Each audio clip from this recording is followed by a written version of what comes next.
Okay, how's everybody doing tonight? See what the chat's saying. Dunkin' Donuts says, "Hello, film crew." Well, hello to you too. I'm gonna be starting in just a minute. I've just got a few more things to take care of, and we'll get things started. So sit tight and enjoy the music.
Okay, so we're more or less ready to go. I'm just going to go ahead and start that intro.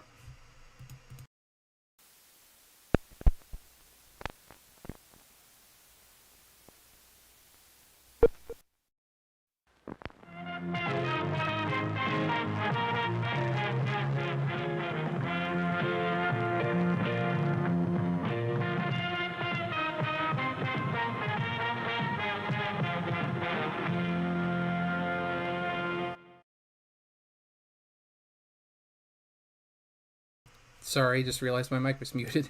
Okay, real quick, let me go ahead and get some music going.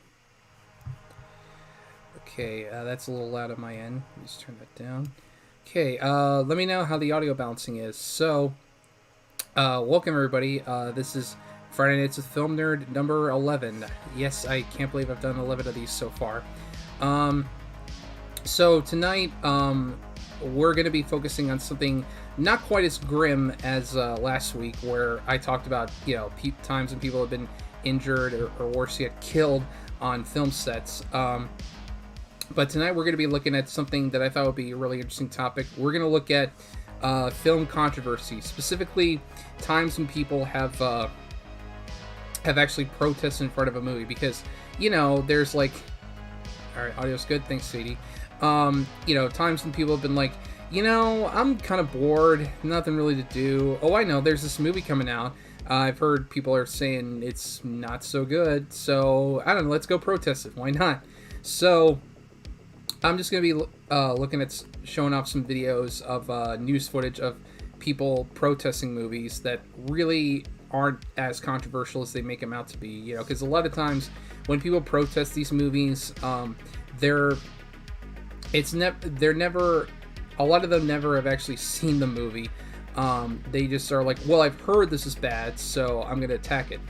But anyway, I got a couple clips lined up here. Let me just go ahead and pause the music, and I'll bring the first one up on screen. Just give me 1 second. Go to capture, like that. Okay. Oh wait, not that. Okay, that's not what I wanted. Sorry. 11 of these so far, and I still have no idea what I'm doing. Okay, let me see. Here we go. Okay, so this first one is from 1999, as it says. It's for the Kevin Smith movie Dogma, which, for those of you who don't know, Dogma is a comedy about the Bible. Well, more specifically, it's a comedy that kind of pokes fun at religion and Christianity, which, of course, that goes together so well. So let's go ahead and start the video.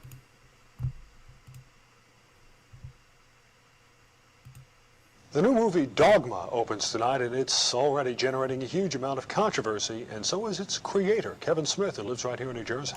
News 12 New Jersey's Caroline Shively reports on one protest against the movie in Eatontown tonight. Hail Mary, full of grace. Organizers. Yeah, because this is what you want to see when you're going out to the movies, right? You're going out to see, let me think, this is 1999, so this would have been around the time of, like, the Blair Witch Project. Yeah, let's go with that.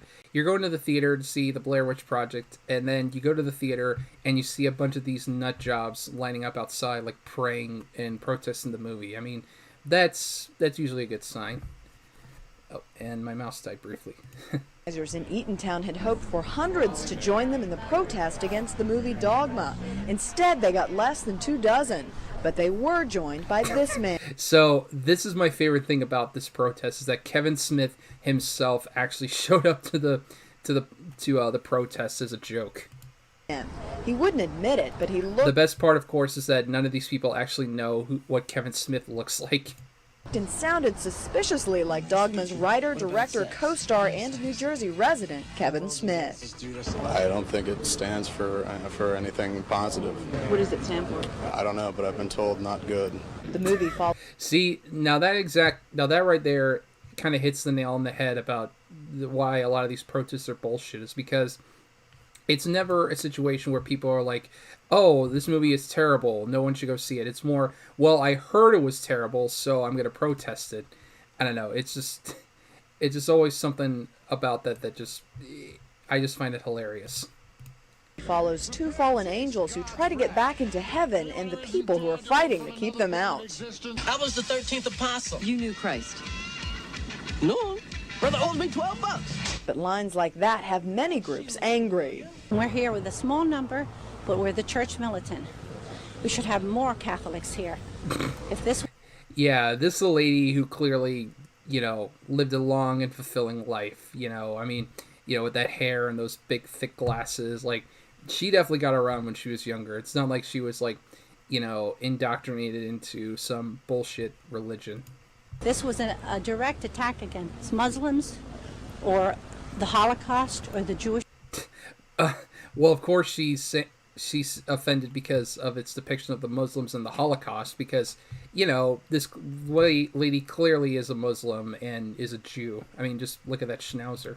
people, you would see them outraged. The protesters didn't seem to mind. slow down the number of people pouring into the theater to see the film.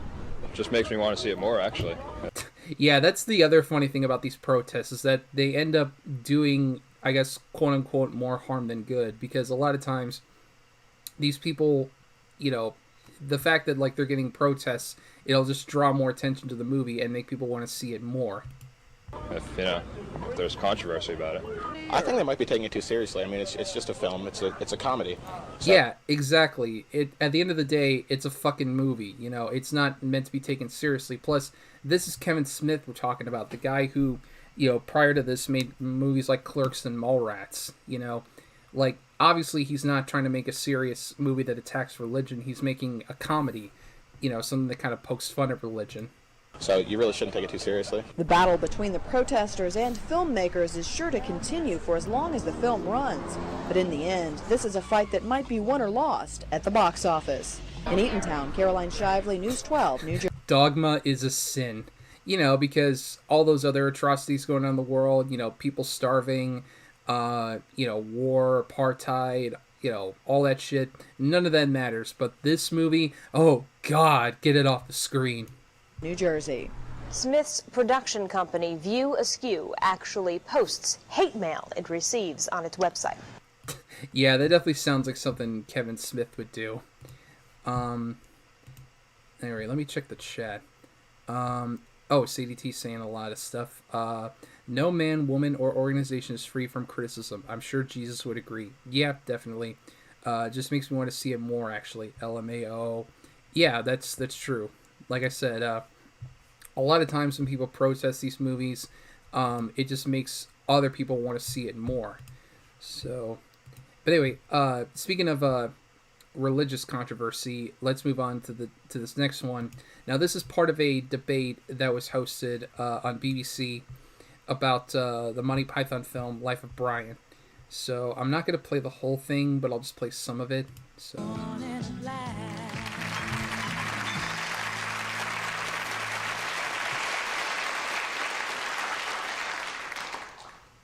Good evening. Tonight, every expense spared. Guests include Paul Jones and the Blues Band, the author of the book more frequently stolen from public libraries. Okay, this is okay. Let's just skip ahead to when they actually get to talk about the movie. Okay.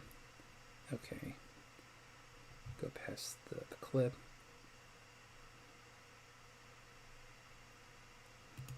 Okay, here we go. BBC cutbacks. Michael, why the name Brian? Well, I don't know. We've always used Brian in Python to portray a certain sort of character, fairly anonymous, and I apologise to anyone called Brian, slightly sort of... I mean, there's a good chance of... dim. Not exactly. Baller being interviewed in one of the very early Python shows, and it was all, Brian, Yeah, was the ball in the back. I mean, how did that strange idea take root indeed in whose skull did it take root? Well, when we started talking about it, we actually explored the idea of doing a comedy film about Jesus, with all the jokes about someone trying to book a table for 12 at the Last Supper. Sorry, sir, Saturday night I'll do you 3 4s. Come in tomorrow, no, it's got to be tonight, and all those jokes. And the more that we read about Jesus and the background to his life, it was quite obvious that there was very little to ridicule in Jesus' life. And therefore we were sort of onto a loser. The characters we like to portray in Python are... Yeah, that's the thing with Life of Brian, was that a lot of controversy was due to people saying, oh, how dare they make this movie that makes fun of Jesus? How dare they, poke fun at our Lord and Savior? When it's like, no, they weren't trying to attack Jesus directly. They were trying to make a comedy that took place around the time of Jesus. Failures are dim or idiotic, are sort of incapable in one way or another. Jesus was a straight, direct man, so making very good sense. And so we decided that it would be very, sort of just a rather shallow film just about Jesus. So we got Brian in. You must have known, though, that even in those early days you were heading for trouble and criticism and controversy. A, because you were well known. B, because, to put it mildly, the subject matter is quite well known. Yeah, I don't know. Did that worry you? I mean, I feel that Python, we've always thrived on that. It's always been a bit of an uphill struggle. So what came first? I mean, was it the laughter idea or the message? I mean, which was the first of the two that... It's the laughter. We go for the jokes first. I mean, the reason that it sounded like an interesting territory to go into, to explore, because when you go in there, you really don't know what you're going to write. I mean, we usually sit around for about 3 days discussing theoretically what we're going to write, and then we go around and write something completely different. And the film actually starts when somebody comes in halfway through the second week. Okay, let's see if I can... It took a long time for Brian to really get off the ground. Well, actually, you know, Mike, I don't know. I agree with that, because I don't think that we were coming in with stuff about Christ. We all started writing about, around the edges, all the people who'd arrived 5 minutes after the miracle had been done. Which is as bad as being 2,000 years late. Point is, if you didn't see it, you know it doesn't... Okay, this is admittedly getting kind of boring. Let me actually close out of this and go to the next video. So, I don't know how many people in here remember the movie... Nope, didn't want to do that. Remember the movie A Dog's Purpose? Yeah, I don't remember it either. But when I was doing research and trying to find videos about like movie protests, I found this one. And I don't know, just... I haven't seen this one yet, but just the fact that people were protesting a movie like A Dog's Purpose is just kind of funny to me, so... Could there be a box office backlash over the controversial movie A Dog's Purpose? Okay, ready? Go! The Dennis Quaid movie is now the target of protest on its opening day Friday after TMZ showed disturbing video of a Okay, The hang on. Dennis Quaid movie is now the target of protest on its opening... Yeah, again, imagine you're going to the theater to see a movie and you see this in front of the theater. You know, just 3 women and somebody in a dog costume. Like, what? Opening day Friday after TMZ showed disturbing video of a German Shepherd looking terrified during the filming of one scene in the picture. We hope that kind people... Okay, so this right here... Okay, first of all, it's from TMZ, so, you know, take that with a grain of salt. But also, like, I don't know. I mean, sure, the dog looks afraid, but we're just seeing this footage out of context. You know, we're not really told, like, what exactly was going on with this. You know, people are just making assumptions. Shepherd looking terrified during the filming of one scene in the picture. We hope that kind people will stay away from this film. Before the video surfaced, it was estimated that the movie would make $25 million on its first weekend. That number has been slashed to $20 million in the wake of the video, according to the LA Times. I think a lot of families may still go to the theater, and some dog lovers. The book has a huge following. However, I don't think that they'll have as big of an audience as A Dog's Purpose originally thought they would. Amblin Entertainment, which produced A Dog's Purpose, says the animal was not hurt, adding he is happy and healthy. I don't know. Like I said, I don't know the full context of that little bit of video that they showed. Okay, get this off of there. But again, it's just kind of funny to me that, like, you've got all these people protesting the movie, but it's just such a minor thing that only, like, 4 people showed up, and one of them was in a fucking dog costume. Like, what? Alright, so, let's see. We're about 20 minutes in. Alright, let's just go ahead and go on to the next video. So, the next one is another religious movie. This just says, protested Martin Scorsese film, Cork City, Ireland, 1988. Now, I'd be willing to venture a guess that the movie that's being protested is The Last Temptation of Christ, which is a film from the late 80s from Scorsese that's about the life of Jesus, but it's like a more human approach to Jesus' life, like showing, you know, the more human side of him. And yeah, that stirred up a lot of controversy, so... Mother of God, pray for us sinners, now and at the hour of our death. Amen. Hail Mary, full of grace, the Lord is with thee. Hang on, I want to go back. Hang on.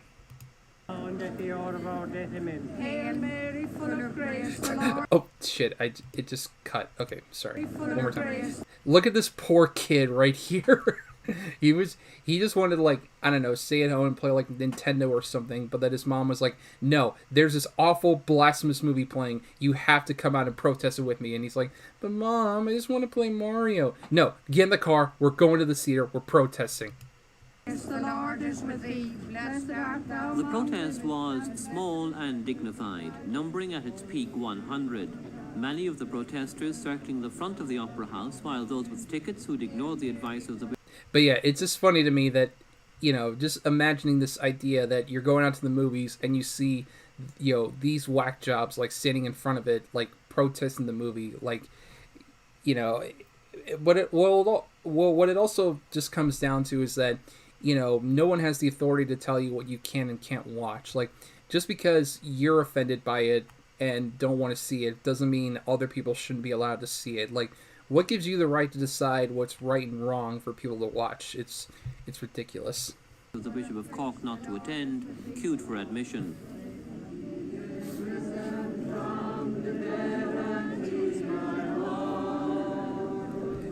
I'm not gonna lie, this video is actually kind of giving me like some really creepy vibes.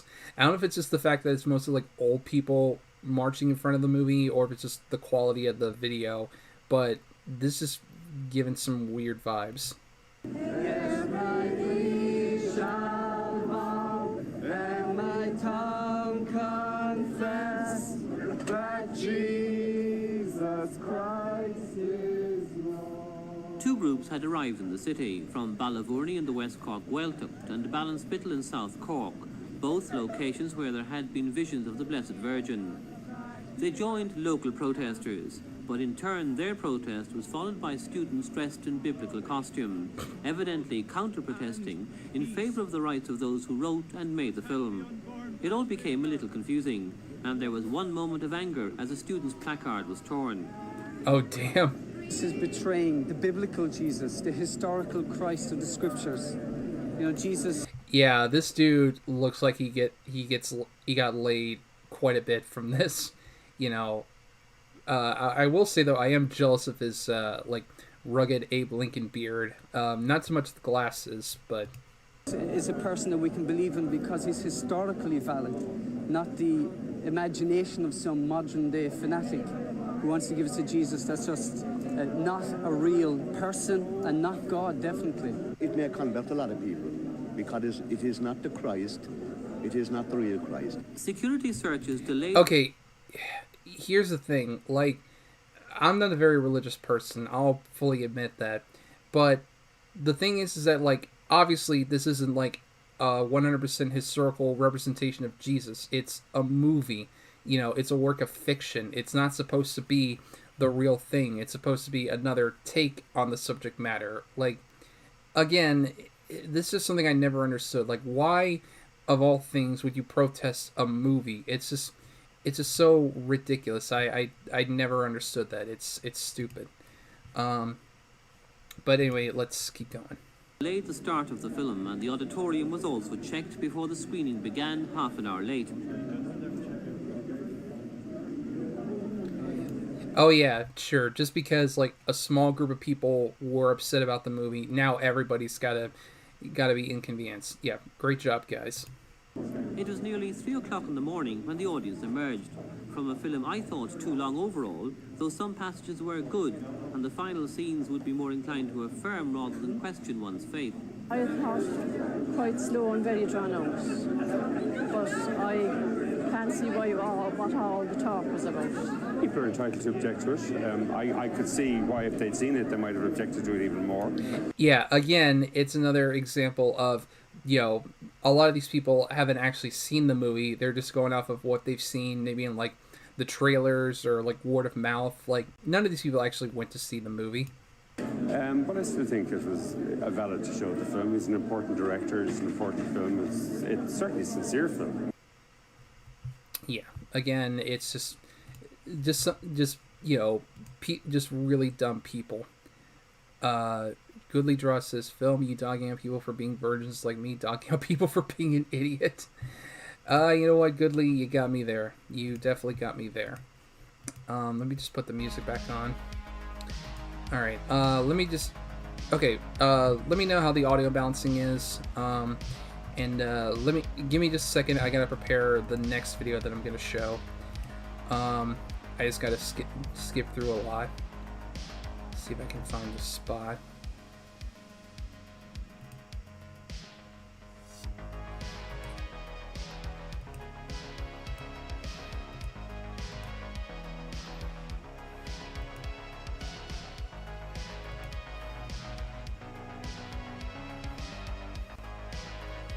Okay. All right, just give me another minute.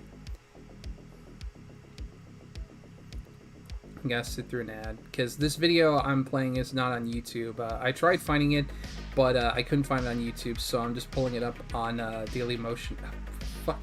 Another ad. All right, let me just check the chat.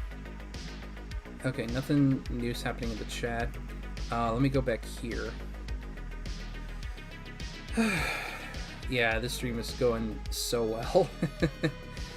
Alright.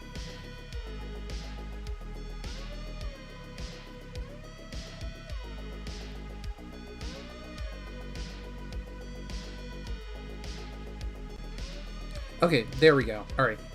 Let me just pause the music. Okay, so let me see how I can display this. Okay, that's not what I wanted to do. Okay, I don't want to go full screen. Just trying to see if there's a way that I can. Okay, you know what? Never mind. I'm just gonna have to show it. Well, actually, hang on. Let me try something. Okay, that didn't work. You know what? Fuck it. I'll just play it like this. All right. So this is probably this is the one that I really wanted to talk about. The film Silent Night. Oh shit! I just realized. Let me move this over. Okay, that unfortunately shrank the screen. Okay. Yeah. I guess. Hang on, let me check. Okay. Yeah, this will work. So this is the movie that I really want to talk about. Silent Night, Deadly Night. Arguably one of the most controversial films ever made, and a personal favorite of mine. But just to kind of give a brief synopsis, the movie is basically about a young boy who witnesses his parents get killed by a guy dressed as Santa Claus, and then years later he is asked to dress as Santa, and he snaps and goes on a killing spree. In 1984, that did not go over so well, and people were none too happy about that. So this is like news footage from people who were like protesting the film and actually trying to get it shut down and pulled from theaters. Oh shit! Just realized it's muted. Okay. God damn it! I did not want to do that. They don't have any Controversy for this film started is that these commercials like ran during a football game, I think, and kids were like exposed to the trailer and they were naturally shocked. But the parents decided that rather than like turning off the TV and, you know, maybe taking the time to explain to the kids, well, see, you know, this isn't actually Santa. This is, you know, fiction. This is not real. You know, they decided, well, you know, how dare they make this movie? You know, how dare they make Santa Claus a killer? Let's go out and like protest and like get this movie taken off the screen.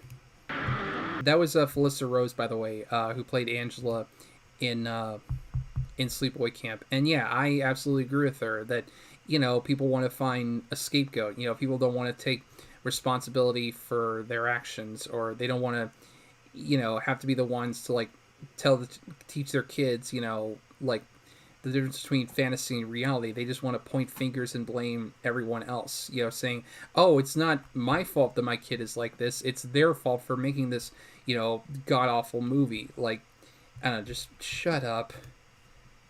Context, this woman, I can't remember her name, but she plays the Mother Superior in the film, and there basically what happens is the main kid like ends up in an orphanage, and it's run by this Mother Superior who's a, for lack of a better term, she's a giant thunder cunt, and basically makes his life hell.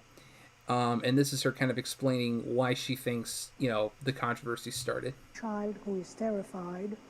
Bullshit. Like, there's a pretty good, I'm willing to bet this lady, but yeah, it really is. I mean, in the case of Silent Night, Deadly Night, it's kind of a double-edged, kind of a two-way thing. Like, you know, part of it is the fault of the studio, you know, TriStar. They pulled the film. OMG, that's awful. Yeah, exactly. Well, the story's a little more complicated than that. Basically, what happened was TriStar released the film, and at the time, TriStar was owned by Coca-Cola. And of course, around Christmas time, you would see a bunch of ads with Santa drinking a Coke. But unfortunately, you would see those same ads next to ads for Silent Night, Deadly Night, where Santa was wielding an axe. And Coke were the ones who demanded that TriStar pull the film because of the ads, but also the controversy. And what's funny is, like, the film actually did really well in its opening weekend. It actually outgrossed A Nightmare on Elm Street. But, and I think in its second week, it actually did even better because of the protests. And they were actually gearing up to do, like, a wide release, like, nationwide. But because of the controversy and the heads of Coke coming down, they had to pull it from the theater. And their quote-unquote reasoning was because they didn't think it was profitable enough to sorry, I'm trying to think of what to say. They didn't think it was profitable enough to warrant a release, when, again, that's complete bullshit. And I don't know, it's just this whole thing that really irritates me about, just the idea that, like, I mean, yeah, on the one hand, it is the fault of TriStar for making those inflammatory ads, but it's also the fault of the people who are protesting. It's like, again, what gives you the right to tell people what they can and can't watch? And, like Felissa Rose said, if you're a parent and your kid, like, sees this, maybe instead of, like, complaining to the heads of TriStar, you should actually sit down with your kid and explain to them, what all this is, that, this is all a work of fiction, and, actually talk about it, have a discussion, rather than just take the easy route and just, bitch and moan to the studio to get it pulled. It's ridiculous. But anyway, let's see. I'm trying to think of what else I can show. Oh, I know. So kind of thinking about the whole Silent Night, Deadly Night thing. I can't. I couldn't find the footage, the news footage on YouTube, but I was able to find one thing that I was kind of looking for. So of course, going back to the whole, self-righteous, bull crap, people saying, like, how dare they make this, abomination of a film. Who else had to chime in but our good friends, Gene Siskel and Roger Ebert.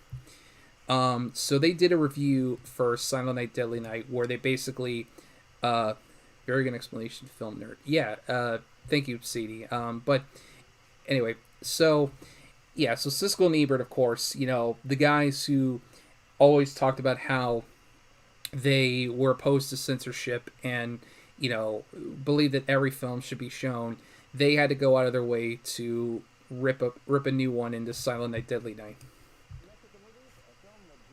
Oh god, that is very silent. Let me turn up the audio. Okay, let me just skip past this. The controversial Santa Claus killer movie, Silent Night, Deadly Night. Actually, there have been two controversies about Silent Night, Deadly Night. Even before the film was released a couple of weeks ago, its TV ad campaign caused a furor with its brief depiction of an axe-carrying Santa Claus. The distributor of this film, TriStar Pictures, which is co-owned by Columbia Pictures, CBS, and Home Box Office, pulled the commercial out of release after a week of protests by parents led by a Milwaukee group. Of course, commercials like that usually die out after a week anyway, so thanks a lot, fellas. But there's no question in my mind that the showing of Santa with an axe on free TV and commercials is sick and sleazy and mean-spirited. I mean, okay, on the one hand, sure, the ads themselves were pretty awful, showing, a killer Santa, but at the same time, it's a horror film, obviously there's going to be some gruesome shit in it. And also, again, it's only a movie, it's not real, like, just because it looks awful to you, that doesn't mean, you're allowed to pass judgment on it. So let's repeat the names of the people who did it. TriStar Pictures, co-owned by Columbia Pictures, CBS, and Home Box Office. Shame on you. Oh yeah, this is a part I remember from the review, that they go out of their way to actually name not only the companies behind the film, but they actually name off, like, the writer, the producer, and the director, and say shame on all of them, which is just so fucking petty. Now, as for the film, I've got news for you. It's worse than the TV ad. Telling a typical mad slasher story about a boy who witnesses his father being shot and his mother being stabbed to death by a maniac in a Santa Claus suit. So now the traumatized kid grows up and is asked to work in a toy store as Santa one Christmas, and it freaks him out. He impales one naked girl on a set of antlers, sees another woman with a bow and arrow, and another with a knife, and yes, we even see Santa give one little girl a bloody knife as a gift, and threaten another little girl with physical punishment as she sits on his lap. Yeah, thank you for basically spoiling the entire movie, Gene. Sorry, I just lost my train of thought. I'm sure it'll come back to me. You might think... Okay, yeah, now I remember.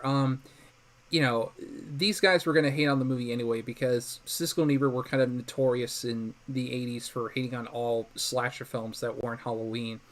They even did a whole special condemning slasher films, which, I mean, on the one hand, I kind of get it because, especially in 1981, you had, like, just tons of slasher films coming out, you know, week after week.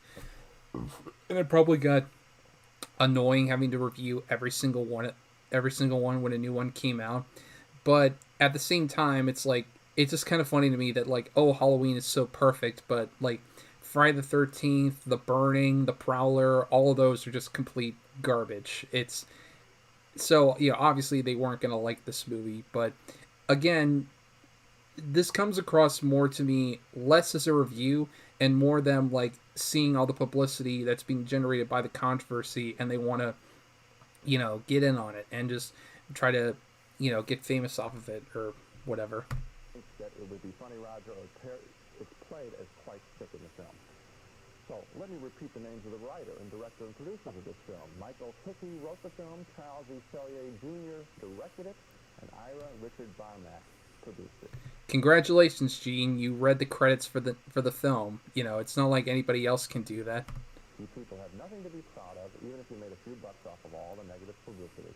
Your profits truly are blood money. Okay, fuck off. No, their profits are not blood money. No one actually died while making the film. Get over yourself. And Silent Night, Deadly Night now has the distinction of joining I Spit on Your Grave as one of the two most contemptible films I have seen. And I don't mean to think it's campy. It really is quite awful. I'm glad you mentioned those people's names because quite frequently they think, gee, we'll make this exploitation film, we'll be able to buy our Mercedes and live in Bel Air, and nobody will ever know what we did. But I would like to hear them explain to their children and their grandchildren that it's only a movie. I think that would be a real interesting explanation. Again, like, these guys are just full of shit. Like, they're trying to act like they're all high and mighty and like figures of authority, and it's like, you know, just like, I don't know, it's just something that always bothers me, you know, just this whole, it's really quiet. Yeah, I'm sorry, Goodly. That was just the video itself. I tried turning up the audio, but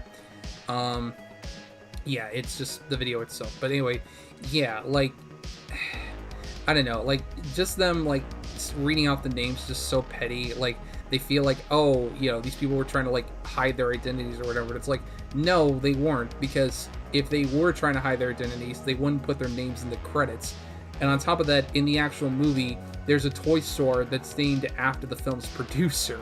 Like, it's not like they were trying to hide the fact that they made the film or anything. It's, I don't know, it's just ridiculous. But anyway, okay, yeah, it looks like the chat's fairly quiet. Let's see. I kind of hate to call this call it a stream because I've only been going for not even like 45 minutes. I guess I can see if I can find any other videos about film protests, because those are really the only ones I found that I thought would be interesting. Let me do a quick search.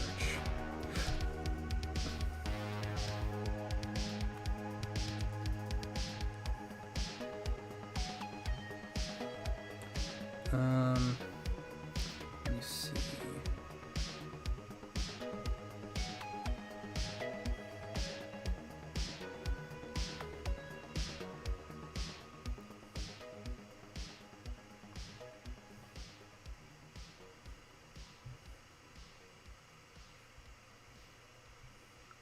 Again, I really should have, like, done more research before making this video, but I don't know. Again, it's, you know, this is kind of a ramshackle operation.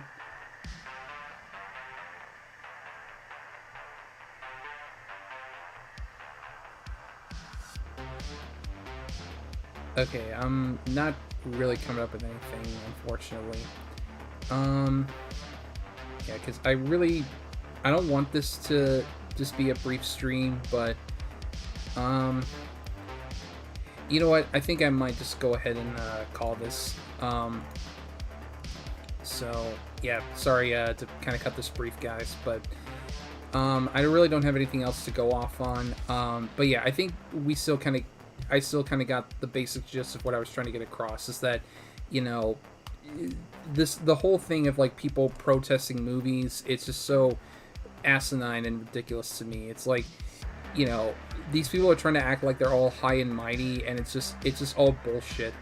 Especially since, again, most of the people have not actually seen the movie. They're just going off of like the trailer or like the ads or like word of mouth or their own personal bias. It's just stupid to me. I don't know. But anyway, so yeah, thank you guys for checking out the stream. I'm just gonna go ahead and do my usual plugs. Yeah, let me actually go back real quick. What is it? Okay, never mind.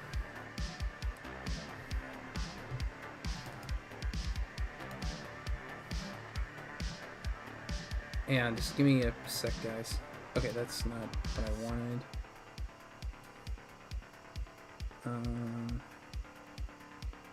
Oh, okay, here we go. My pet, again, kind of a ramshackle operation. So I've got my website, of course, film-nerd.com, with all of my reviews.